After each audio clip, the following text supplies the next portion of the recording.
கருமம் எங்கே போய் தொலைஞ்சான்னு தெரில. கேண்டீனா உங்களுக்கு பின்னாடி தானே வந்தான், பார்க்க மாட்டீங்களா? டேய் தம்பி, உங்கள் அண்ணன் திடீர்னு காணாமல் போவான்னு யாருக்குடா தெரியும்? வெயிட் பண்ணுங்கடா, அவனுக்கு கால் பண்ணேன். சிக்னல் வீக்குன்றனால கால் போகல. அதனால் லைவ் லொக்கேஷன் அனுப்ப சொல்லி மெசேஜ் பண்ணியிருக்கேன். சரி ஓகே, அது வரைக்கும் பக்கத்தில் இங்கேயே இருக்காங்களான்னு தேடி பார்க்கலாம். சரி வாங்க போய் பார்ப்போம்.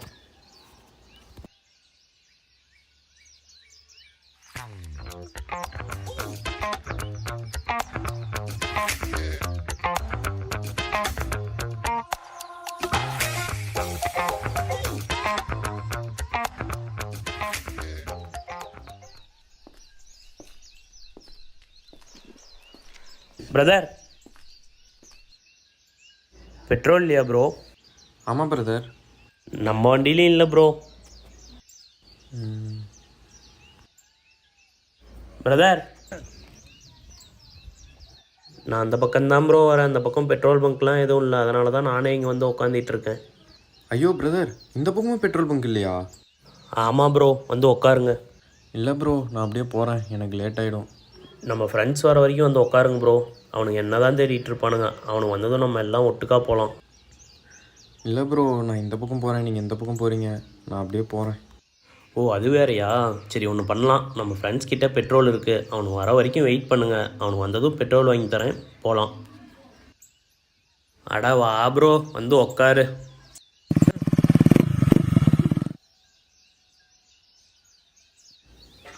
நாமளும் ரொம்ப நேரமாக அந்த லொக்கேஷனில் தேடிட்டே இருக்கோம், எங்கே போய் தொலைஞ்சானே தெரில. லொக்கேஷன் அனுப்பிட்டான், கால் பண்ணியே. அவன் கால் கனெக்ட் ஆச்சா? இல்லைடா, முன்னிலேருந்து கால் பண்ணுறேன், கால் கனெக்ட் ஆகவே இல்லை. சரி வாங்க, அந்த நாய் ஆட் பண்ண லொக்கேஷனை ஃபாலோ பண்ணி போகலாம். டேய் என்னடா, உங்கள் அண்ணனை நீ அண்ணனே கூப்பிட மாட்டியா? சரிங்க, எங்கள் அண்ணனை தேட போகலாம் வாங்க.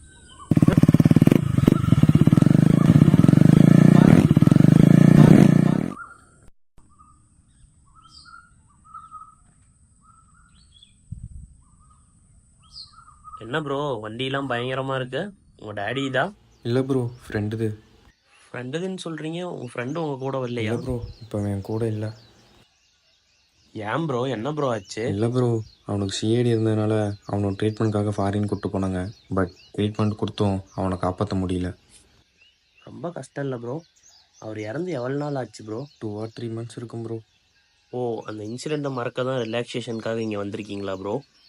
அது மட்டும் இல்லை ப்ரோ. சரி விடுங்க, நீங்கள் உங்களை பற்றி சொல்லுங்கள். நமக்கு என்ன ப்ரோ, அப்பா அம்மாவுக்கு செல்ல பையன், லைஃப் ஜாலியாக போகுது. ஃப்ரெண்ட்ஸ், ட்ராவல், பார்ட்டி, ஒரே ஜாலி தான். நிஜமாவே நீங்கள் ரொம்ப லக்கி இல்லை ப்ரோ. ஏன் ப்ரோ அப்படி சொல்கிறீங்க? என் லைஃப்பில் உங்கள் லைஃபுக்கு அப்படியே straight opposite bro.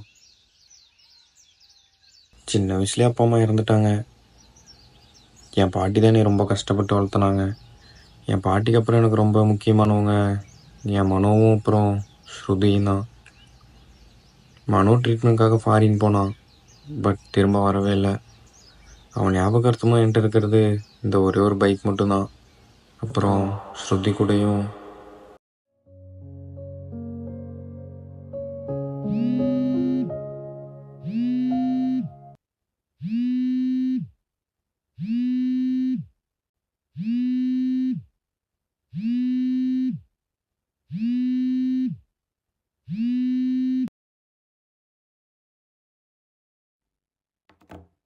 Hello.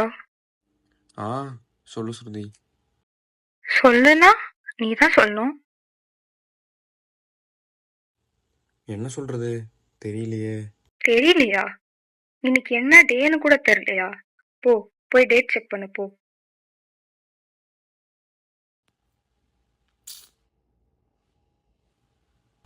Sorry மறந்துட்டேன். மறந்துட்ட? நீ தான் ஃபர்ஸ்ட் கால் பண்ணுவேன்னு நினைச்சிட்டு இருந்தேன். இப்ப நானே கால் பண்ணி கேக்குறேன், ஆனா நீ இன்னும் சொல்லவே இல்லையே. என்ன சொல்லணும் தெரியலையே. டேய், விஷ் பண்ணுடா, இன்னைக்கு என் பர்த்டே. விஷ் கூட பண்ண மாட்டியா? என்ன ஆச்சு உனக்கு? சாரி சுத்தி, சாரி. Happy birthday. என்ஜாய் பண்ணு, ஹாப்பியாரு. சரி, என்னமோ. ஏன் 5 days-ஆ போனே எடுக்கல, காலும் இல்ல, மெசேஜும் பண்ணல. நான் கூட நீ ஏதோ சர்ப்ரைஸ் தான் ரெடி பண்ணிட்டு இருந்தேன்னு நினைச்சேன். ஆனா நீ இப்படி இருக்க. போ. ஐயோ, அப்படிலாம் எதுவும் இல்லை சுத்தி. நான் சர்ப்ரைஸ்னு எதுவுமே பிளான் பண்ணல. அதை பற்றி எதுவுமே யோசிக்கல. அதெல்லாம் எதுவும் இல்லை. சரி நீ போ, போய் ஃப்ரெண்ட்ஸோட என்ஜாய் பண்ணு.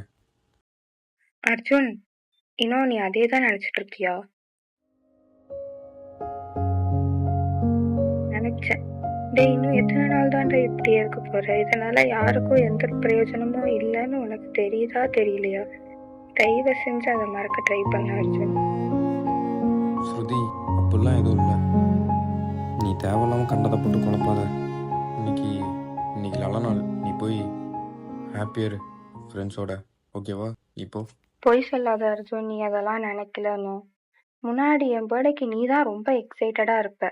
இப்போ என்ன அதை நீ மொத்தமா மறந்துட்டு வந்து நிக்கிற. நீ முன்ன மாதிரி இல்ல அர்ஜுன், ரொம்ப மாறிட்ட. நீ முன்ன மாதிரி இல்ல, அதான் உண்மை. ஆமாடி, நான் முன்ன மாதிரி இல்லை தான். எப்படி இருக்க முடியும்? வாழ்க்கைனா என்னன்னே தெரியாத வயசுலேருந்து கூட இருந்தவன் இப்போ வாழ்க்கை முழுக்க இல்லைன்னா எப்படி என்னால் ஏற்றுக்க முடியும்? உனக்கு அந்த பெயின் சொன்ன புரியாது சுத்தி. நீ போய் என்ஜாய் பண்ணு. கண்டதை நினைக்காத, என்னை பற்றி யோசிக்காத. இல்லடா, எனக்கு புரியுது. இவன் இல்லாம நீ 2 மாசம் கடந்துட்ட. இதுக்கப்புறம் வாழ்க்கை ஃபுல்லா நீ கடந்துதான் ஆகணும். ஒருத்தர் இல்லைன்னு மொத்த வாழ்க்கையும் இப்படியே வாழ்ந்துட்டா சரியில்லை அர்ஜுன். தயவு செஞ்சு அதை நீ புரிஞ்சுக்கோ. ஸ்ருதி, நீ போ. இன்னைக்கு நீ ஹாப்பியாக இருக்கணும். உன் மூட தேவையில்லாமல் கண்டதை நினச்சி ஸ்பாயில் பண்ணிக்காத. நீ போய் என்ஜாய் பண்ணு. அர்ஜுன், ஒன்று மட்டும் நல்லா புரிஞ்சுக்கோ. You are killing yourself and killing our love Arjun. தயவு செஞ்சு அதை மறந்துடாத. சரி ஸ்ருதி, நான் எதை பற்றியும் யோசிக்கல, ஓகேவா? நான் இனிமேட் நார்மலாக இருக்கேன், ஓகே? நீ போய் ஹாப்பியாக இரு. இன்றைக்கி ஒரு ஸ்பெஷல் டேயில் நீ போய் ஹாப்பியாக இரு, என்ஜாய் பண்ணு, ஓகே? நடிக்கிறியா அர்ஜுன்? எத்தனை நாள் தான் இப்படியே நடிச்சுட்டு ஓட்டிடலான் இருக்க? ஒரு நாள் மாறிதான் ஆகணும்னு உனக்கு தெரியுதா இல்லையா? தயவு செஞ்சு மாறிட ப்ளீஸ். இங்கே பாரு ஸ்ருதி, நான் இல்லைன்னு கூட நினச்சிக்கோ, நான் உன்னை வெறுக்கிறேன்னு கூட நினச்சிக்கோ, செத்தவன் திருப்பி வரப்போறதில்ல. நான் திருப்பி நார்மலாக மாறும்னு கூட தெரியல. நீ போ ஸ்ருதி, உன்னால் என்னை புரிஞ்சுக்க முடியாது. என்னை விட்டுரு, நான் இப்படியே இருக்கேன். எப்படிடா நீ இல்லை நினைச்சிட்டு என்னால நிம்மதியா வாழ முடியும்னு நினைக்கிற? நீ உன்னையும் கொண்டுட்டு என்னையும் கொண்டுட்டு தான் தினமும் உன் வாழ்க்கைய வாழ்ந்துட்டு இருக்க. உனக்கு மட்டும் ஏன் அது புரியவே இல்லை? என்னமோ thanks for this birthday gift. நீ இப்படியே இரு, அவன் எங்க இருந்தாலும் சந்தோஷப்படுவான் பாரு. நீ இப்படி இருந்தா நீ இப்படியே சந்தோஷமா இரு. என்னமோ ஒண்ணு, நீ கேட்ட பர்த்டே கிஃப்டை நான் கொடுத்துட்றேன். நான் உன்கிட்ட பேசல, நான் உன் காலை கட் பண்ணிடுறேன். நீ இப்படியே இரு, யாருக்கும் ஒரு பிரயோஜனமும் இல்லாம, உனக்கும் ஒரு பிரயோஜனம் இல்லாம இப்படியே உன் வாழ்க்கைய வாழ்ந்துட்டு நான் வச்சிடுறேன். பை. தேங்க்யூ ஸ்ருதி, தயவு செஞ்சு வச்சிரு. Just leave me alone please.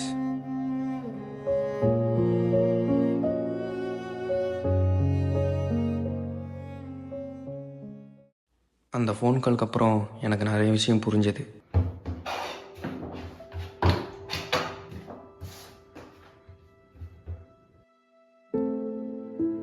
முதல்ல கண்ணாடி பொய் சொல்லாது அப்படின்னு புரிஞ்சது. அதில் தெரியறது நான் இல்லைன்னு எனக்கு புரிஞ்சுது. நான் இதுக்கு முன்னாடி அப்படி இருந்ததில்லை அப்படின்னும் எனக்கு தெளிவாக புரிஞ்சது. ஆனால் நான் இங்கே இப்படி இருக்கிறது யாருக்குமே பிடிக்கலன்னு மட்டும் புரிஞ்சுது. என்ன பண்ணுறது, யாருக்கு தான் இப்படி இருந்தால் பிடிக்கும்? அந்த இடத்துல எனக்கே என்னை பார்த்தா பிடிக்கல. இவ்வளோ புரிஞ்ச எனக்கு இதிலேருந்து எப்படி வெளியே வரணும்னு மட்டும் கடைசி வரைக்கும் எனக்கு புரியல. பல நாள் இப்படி தான் வாழ போகிறோன்னு மட்டும் தெளிவாக புரிஞ்சுது.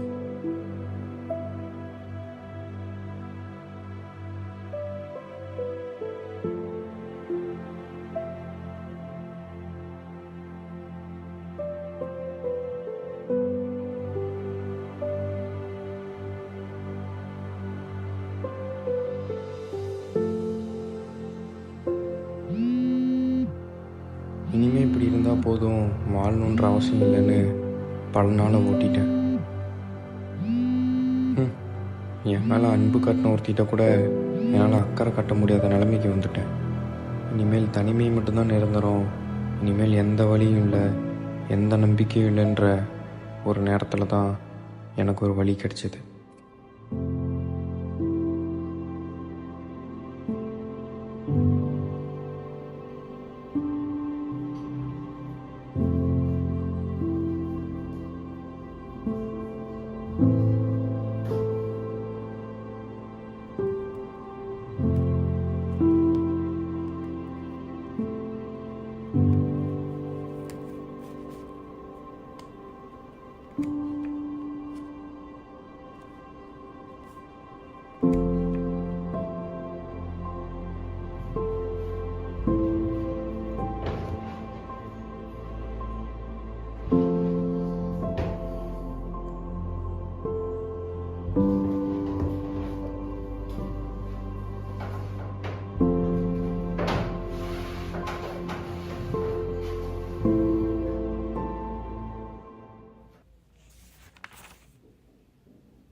இவன் இல்லாமல் நீ 2 மாதம் கடந்துட்ட.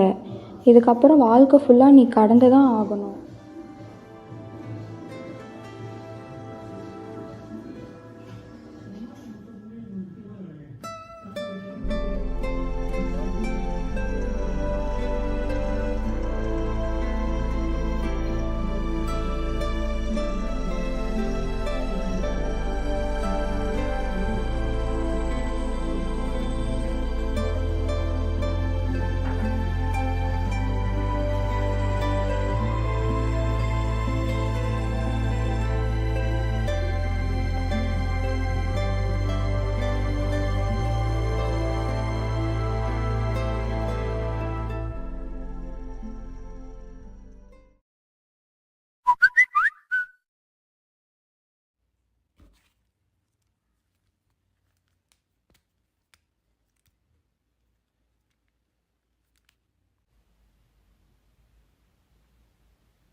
அர்ஜுன், என் ஞாபகம் வந்து அந்த மெசேஜை நீ பார்ப்பியான்னு தெரில. ஒருவேளை பார்த்தாலும் நான் பேசுகிறத கேட்பியான்னு தெரில.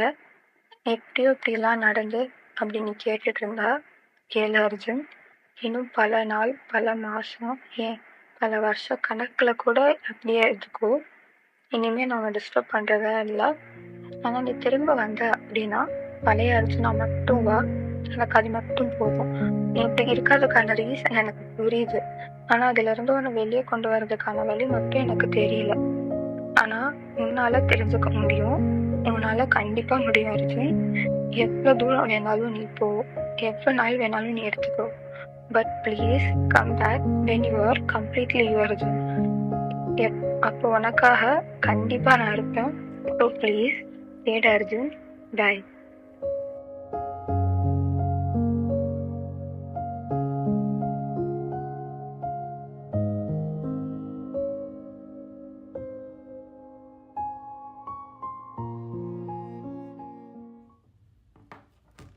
வாழ்க்கையே தொலைச்சாச்சு, இனிமேட்டு அவ்வளோதான் அப்படின்ற நேரத்தில் தான் தேடுனா கிடைக்கும்னு ஸ்ருதி புரிய வச்சா. ஆனால் எனக்கு எப்படி தேடணும்னு தெரியல. அந்த நிமிஷத்தில் தான் எனக்கு மனோ சொன்னது ஞாபகம் வந்துச்சு. நம்ம வாழ்க்கை இந்த உலகத்தோட ரொம்ப சின்னது. ஏதாவது ஒரு பெரிய கஷ்டம் அவ்வளோதான் முடிவுன்னு நினச்சி நம்ம அதை இன்னும் சின்னதாக்கிடுறோம்.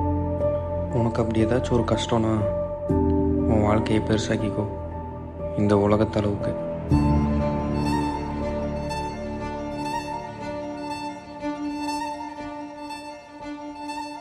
சும்மா ஒரே இடத்துல இருந்தாலும் அது அவ்வளோ சீக்கிரம் நடக்காது. உன் கஷ்டத்துலேருந்து வெளியே வரணும்னா நீ அந்த இடத்துலேருந்து வெளியே வா.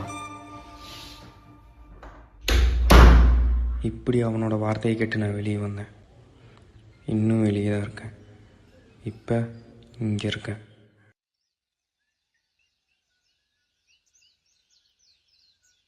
உங்கள் லைஃப்பில் இல்லாதவங்களை நினச்சி ஃபீல் பண்ணுறதை விட உங்கள் லைஃப்பில் இருக்கவங்களுக்காக கொஞ்சம் ஹாப்பியாக இருக்க ட்ரை பண்ணுறது தப்பு இல்லையே ப்ரோ. இனிமேட்டு யாருக்காக ப்ரோ ஹாப்பியாக இருக்கணும்? என் ஃப்ரெண்டு என்கிட்ட கடைசியாக சொன்னது, இந்த வண்டி எடுத்துகிட்டு போ, உனக்கான சந்தோஷத்துக்கான வழி கிடைக்கும் தான். ஆனால் இப்போ வரைக்கும் அப்படி ஒன்று கிடைக்கவே இல்லை. நம்மக்கிட்ட இருக்க கெட்ட பழக்கமே இதுதான் ப்ரோ, புரிஞ்சிக்காமல் இருக்கிறது. நீங்கள் எவ்வளோ தூரம் இந்த வண்டியை எடுத்துகிட்டு போனாலும் உங்கள் சந்தோஷத்துக்கான வழி கிடைக்கலன்னா உங்கள் சந்தோஷத்துக்கான ரீசன் நீங்கள் இல்லைன்னு தான் ப்ரோ அர்த்தம். ஆனால் இது கிடையாதுன்னு என்னால் கண்டிப்பாக சொல்ல முடியாது. உங்களுக்கான பெயின் கில்லர் உங்ககிட்டயே தான் இருக்குது, உங்கள் கூடவே தான் இருக்குது. டேய் கேண்டி அங்கே பாடுறா. நம்ம ஃப்ரெண்ட்ஸ் வந்துட்டானுங்க.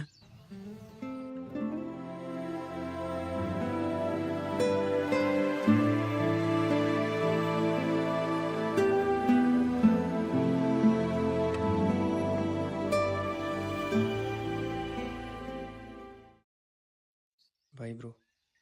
Bro petrol. ஆனால் இது கிடையாதுன்னு என்னால் கண்டிப்பாக சொல்ல முடியாது. உங்களுக்கான பெயின் கில்லர் உங்ககிட்டயே தான் இருக்குது, உங்கள் கூடவே தான் இருக்குது. பழைய அர்ஜுனா மட்டும் வா, எனக்கு அது மட்டும் போதும்.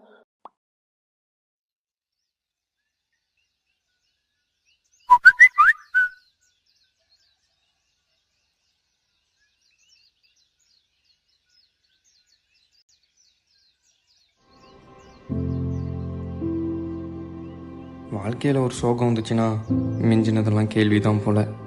என்னடா வாழ்க்கை இது, ஏன்டா நம்ம வாழணும், நம்ம எப்படிடா மூவ் ஆன் பண்ண போகிறோம்?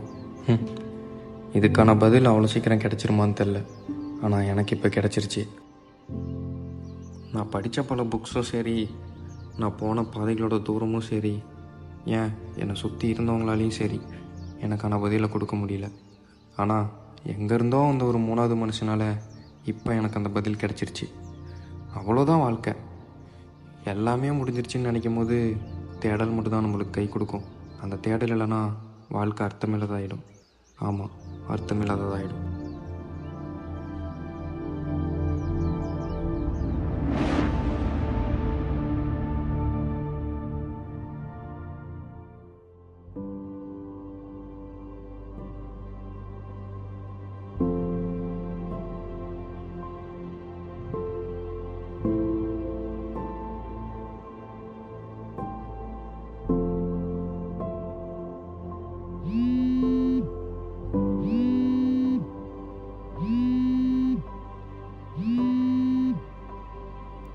ஹலோ, சொல்லு ஸ்ருதி.